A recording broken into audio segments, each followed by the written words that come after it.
Managing today feels like trying to hit a moving target, doesn't it? Businesses face so much change, tech, global shifts, what customers want.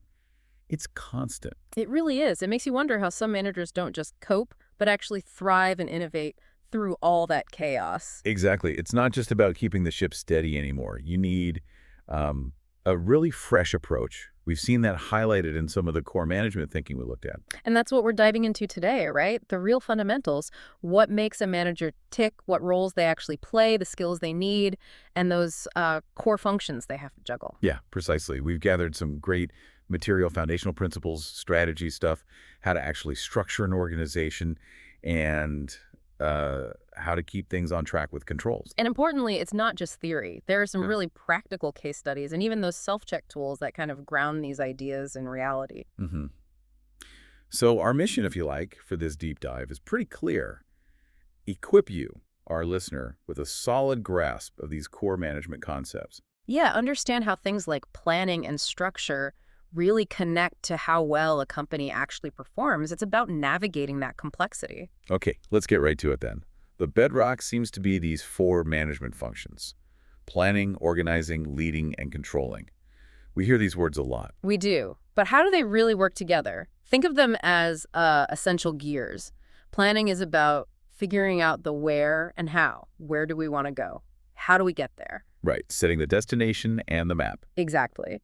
Then organizing is putting the pieces in place, people, money, equipment, to actually follow that map. Makes sense. Leading is, well, the human element. Inspiring, motivating, directing the team to move towards the goal. And controlling. That sounds a bit restrictive. Huh, maybe the word does. Yeah. But it's really about monitoring. Are we on track? Are we meeting the standards we set? And if not, what adjustments do we need to make? Okay, so they're distinct, but clearly they have to overlap. You can't just do one in isolation. Absolutely not. They're totally interdependent. You can't control performance if you haven't planned your goals or organized your resources right. And the best plan is useless without leadership to get people moving. It's a constant cycle. Each one feeds the others. That clicks. Okay, so when these functions work well, we talk about organizational performance. What does that actually mean? Is it just profit? Good question. It's broader than just profit, though that's often a key part. Performance is really about how successful the organization is at hitting its goals. Hitting the targets. Yes, but it's two-sided.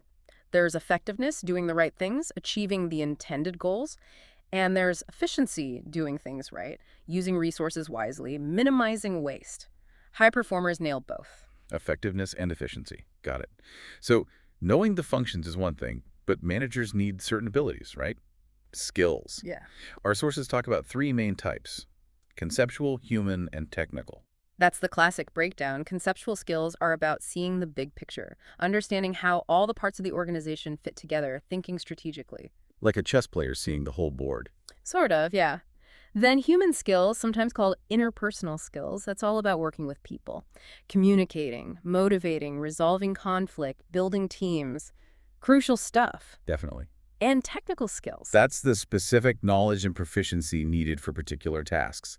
Knowing how to use certain software, understanding accounting principles, or operating specific machinery, depending on the field.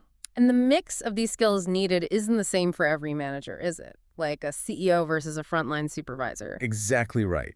The emphasis shifts. Top executives rely heavily on those conceptual strategic skills.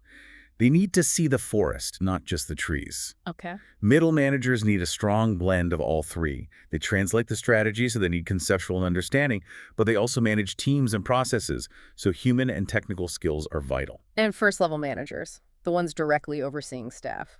They often need strong technical skills because they're close to the actual work being done, and really excellent human skills to guide and support their teams day to day. That makes a lot of sense. What happens when managers, well, when they don't have these skills or lack strength in one area? The impact can be pretty significant. Weak conceptual skills at the top. You get bad strategy, missed opportunities, Ouch. poor human skills, team morale tanks, good people leave, collaboration breaks down. It becomes toxic. Yeah, I can see that. And if technical skills are lacking where they're needed, quality suffers, efficiency drops, mistakes happen. Any big gap really undermines the whole operation. Okay, so we have the skills, but management itself isn't monolithic. There are different levels and different areas of focus. vertically and horizontally. Right. Vertically, you usually see top managers, CEO, presidents setting the grand vision, then middle managers, department heads, directors translating that vision into plans for their specific areas, Line. then first-level managers, supervisors, team leads who are directly managing the employees doing the core work. Okay, that's the vertical ladder. What about horizontal differences? That's about the functional area. You have managers specifically for marketing, others for finance, operations, HR, IT, each focusing on a specific discipline and set of tasks across the organization. It must be a huge leap moving into that first management role. It's not just about being good at your old job anymore, is it? Oh, absolutely. It's a massive mindset shift. You go from focusing on your own tasks and achievements to being responsible for enabling others to succeed. That sounds challenging. It is. Your success suddenly depends entirely on your team's performance. It's incredibly interdependent. A lot of new managers are surprised by how much they rely on others and maybe how little direct control they feel they have sometimes. Less freedom in some ways, perhaps? Possibly. More responsibility, definitely. It's about influence and support more than direct command. Interesting. Now, what does a manager's actual day look like? It seems like they're constantly juggling, multitasking like crazy. That's a pretty accurate picture. Managers are dealing with constant interruptions, shifting priorities, unexpected problems popping up, meetings, emails. Their time is incredibly fragmented. It sounds exhausting. It can be. They need to be able to switch contexts quickly and keep a lot of balls in the air. Amidst all that activity, managers play different roles. We saw Mintzberg's model mention particularly the informational roles. Monitor, disseminator, spokesperson. Can you break those down? Sure, these roles are all about information flow. As a monitor, the manager is constantly scanning the environment, gathering information, both formally and informally, inside and outside the company. Keeping their finger on the pulse. Exactly. Then, as a disseminator, they share relevant information within the organization, passing useful intel down to their team or across to other departments. Okay. And spokesperson. That's about communicating information outwards, representing the team or organization to external stakeholders, customers, suppliers, the public. It's striking how much of that is just communication. One figure suggested it's like 75% of a general manager's time. Yeah, the numbers are often that high. Effective communication is absolutely central to everything a manager does. There are other roles too, decisional and interpersonal, but the information flow is huge. Wow. Okay, let's zoom out a bit. Organizations don't exist in a vacuum, right? There's the whole external environment. Absolutely critical. The external environment is everything outside the organization that can affect it. Our sources break it down into two main layers: the general environment and the task environment. General and task, what's the difference? The general environment is the broad stuff that affects everyone, but maybe indirectly. Think big picture economic trends, technological breakthroughs, sociocultural values, laws and politics, even natural events, global forces. Okay, macro level. Right. The task environment is much closer, much more direct in its impact. These are the players the organization interacts with regularly: customers, competitors, suppliers, the labor market, the people you hire from. And these external factors create uncertainty, right? Things managers can't fully control. Precisely. The more complex and dynamic that environment is, the faster things change. The more players there are, the higher the uncertainty for managers. They have to constantly monitor it, adapt their plans, maybe even try to influence parts of it if they can. Adaptation seems key. Now, shifting inside the organization. Culture. It feels important, but maybe a bit fuzzy. How do we define organizational culture? It is powerful, even if it's less tangible. Culture is essentially the shared values, beliefs, norms, and underlying assumptions within an organization. It's the way we do things around here. The unwritten rules. Often, yes. It guides how people behave, how they perceive things, how they make decisions. Newcomers learn it, and it gets reinforced over time. And it's not all the same level, is it? There are visible parts and deeper parts. Correct. You have the visible artifacts, things you can see or hear, like office layout, dress code, logos, company stories, ceremonies, easy to observe. Like the tip of the iceberg. Exactly. Right. Then below that are the espoused values, the things the company says it believes in, its stated goals and philosophies. What they put on the website. Often, yes. But the deepest level is the basic underlying assumptions. These are the unconscious, taken for granted beliefs about how the world works. Really fundamental stuff that shapes everything else. Much harder to see or change. So how do companies actually build and maintain a culture? Especially the visible parts. We saw mentions of symbols, stories, heroes. Those are key reinforcement mechanisms. Symbols convey meaning, think a corner office, or a particular award. Stories often based on real events about founders or key moments transmit core values. Heroes are role models who embody the culture. Like Employee of the Month, maybe. Could be, if done right. Slogans are catchy phrases summarizing key values. And ceremonies, award nights, company picnics are planned events that celebrate and reinforce what's important in the culture. It sounds like having a strong culture where everyone's on the same page could be a real asset. Some cultures are focused on adaptability, right? Like that Lush example. Yes, an adaptability culture values flexibility, responds quickly to the environment, encourages innovation. Lush, constantly changing products, taking risks, that's a good example. And it's not just about the type of culture, but its strength. Right. Cultural strength is how widely and deeply the core values are shared. And fit is crucial too. Does the culture actually support the company's strategy and the demands of its environment? A strong culture that doesn't fit can be a liability. Okay, culture sets the internal context. Now let's talk direction strategy. What is strategic management fundamentally about? Strategic management is the whole process of thinking about and executing a plan to give the organization a competitive edge for the long haul. It's about making deliberate choices about where to play and how to win. Setting the long-term course. Exactly. It guides how you allocate resources, what actions you take, all aimed at achieving those long-term goals. And strategy happens at different levels in a company. Corporate, business, functional. That's right. Corporate strategy is the highest level. What businesses should we be in? How do they fit together? Think diversification or vertical integration. Big picture portfolio decisions. Yes. Business strategy is about how a specific business unit competes within its industry. Cost leadership. Differentiation. Focus. Competing in a specific market. Correct. And functional strategy is at the department level. How does marketing support the business strategy? How does operations? How does finance? It's about aligning departmental actions. A common tool for figuring this out is SWOT analysis. Strengths, weaknesses, opportunities, threats. How does that help? SWOT is a really useful framework. It forces you to look internally at what you're good at, strengths, and not so good at weaknesses, and externally at what's happening that could help you, opportunities, or hurt you, threats. So you can leverage the good stuff and mitigate the bad. Precisely. It helps identify strategic options. Play to your strengths, seize opportunities, shore up weaknesses, defend against threats, leads to more informed decisions. And the goal of all this strategy is often competitive advantage. What makes that so important? Competitive advantage is what sets you apart from rivals in a way that customers value. It's why they choose you. Without it, you're just competing on price, usually. It's essential for profitability and long-term survival. Makes sense. We also saw strategic partnerships mentioned. Why are companies teaming up more, even with competitors sometimes? Because the world is complex. Sometimes you need skills, resources, or market access you just don't have internally. Partnering up can be a faster, cheaper way to get those things, share risks, or enter new areas. It's about collaboration for mutual benefit. Okay, so you've got this brilliant strategy, but a plan is just a plan until you do it. Strategy implementation. Execution. Critically important and often where strategies fail. Implementation is about using all the tools a manager has, structure, leadership, resources, controls, to actually make the strategy happen, turning plans into actions. Getting everyone pulling in the same direction. That's a huge part of it. Alignment is key. Right. And a big part of enabling that execution is how the organization is structured. Organizing for efficiency and coordination seems vital. Absolutely. You need a structure that helps people work together effectively without wasting time or resources.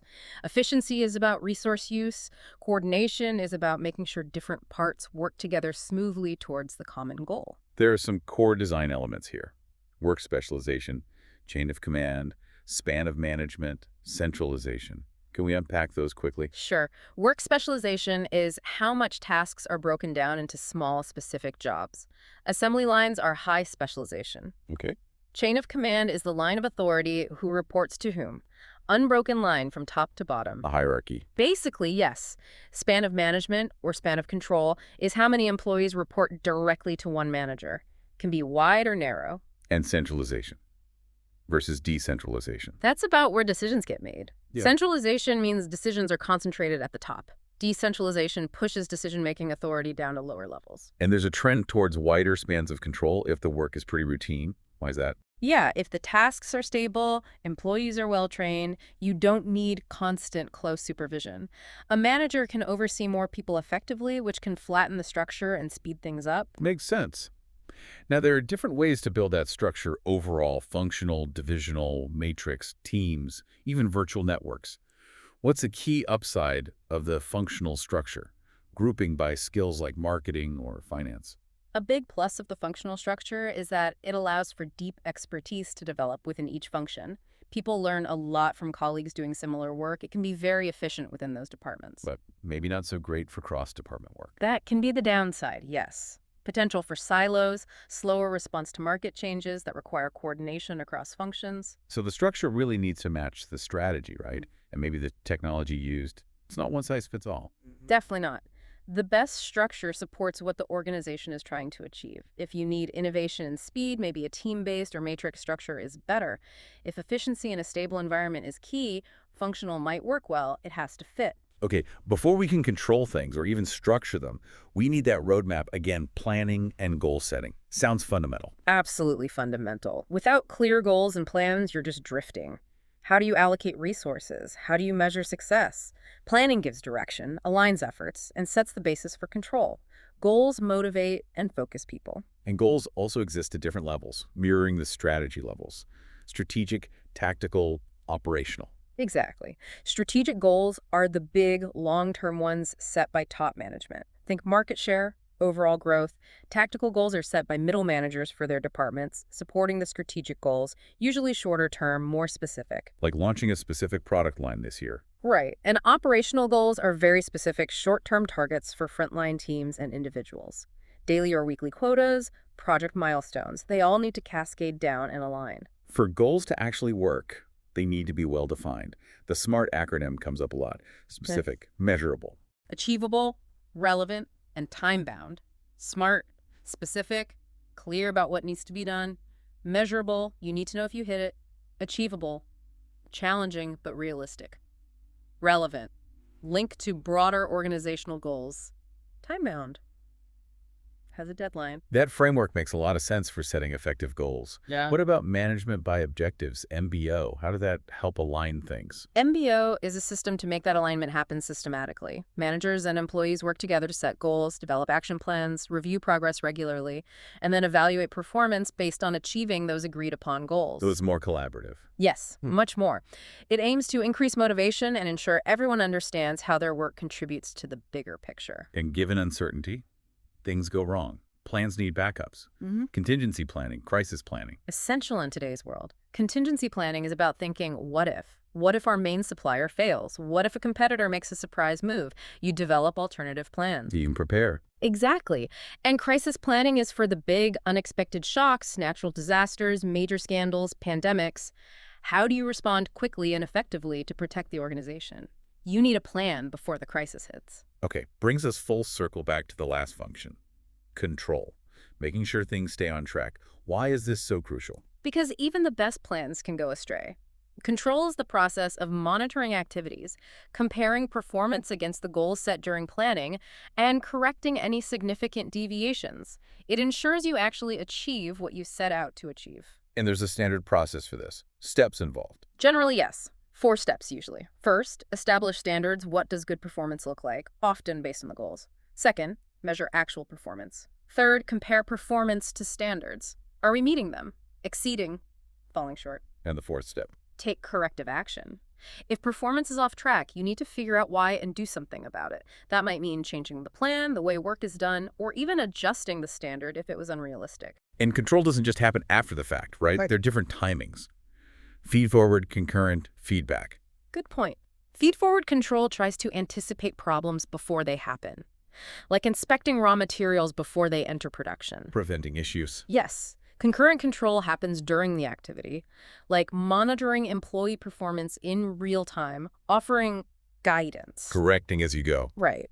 And feedback control is the most common, looking at results after the activity is done. Like reviewing sales reports at the end of the month, helps improve future performance. Okay. And how control is implemented can differ too.